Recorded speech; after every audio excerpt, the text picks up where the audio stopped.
À en croire les professionnels du tourisme, la saison estivale 2013 a été plutôt positive en Touraine.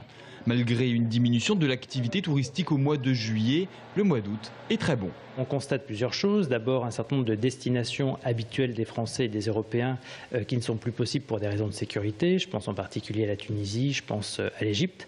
Et par conséquent, un repositionnement de ces clientèles sur des destinations plus certaines, dont la France et par conséquent la Touraine, qui a une offre qui est à la fois diversifiée. Si les châteaux ont attiré sans surprise les touristes, la Loire à vélo a été un moteur non négligeable de l'activité touristique.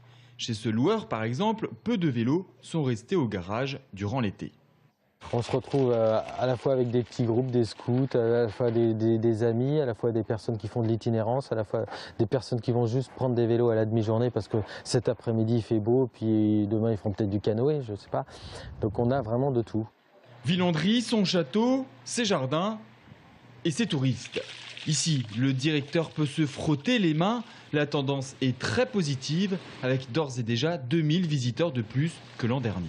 Je ne m'attendais pas vraiment à avoir une saison aussi bonne finalement parce que l'économie n'était pas considérée comme très favorable. Mais on a quand même bénéficié d'un climat très propice aux visites de jardins notamment.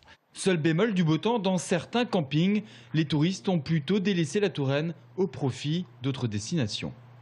On pense qu'on a eu une baisse de fréquentation d'environ 10% du fait des grosses chaleurs de début juillet.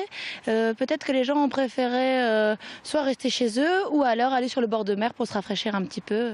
Comme les autres professionnels du tourisme, Anne-Charlotte reste cependant satisfaite car le manque de touristes français a été comblé par l'arrivée de touristes étrangers, des Allemands et des Anglais.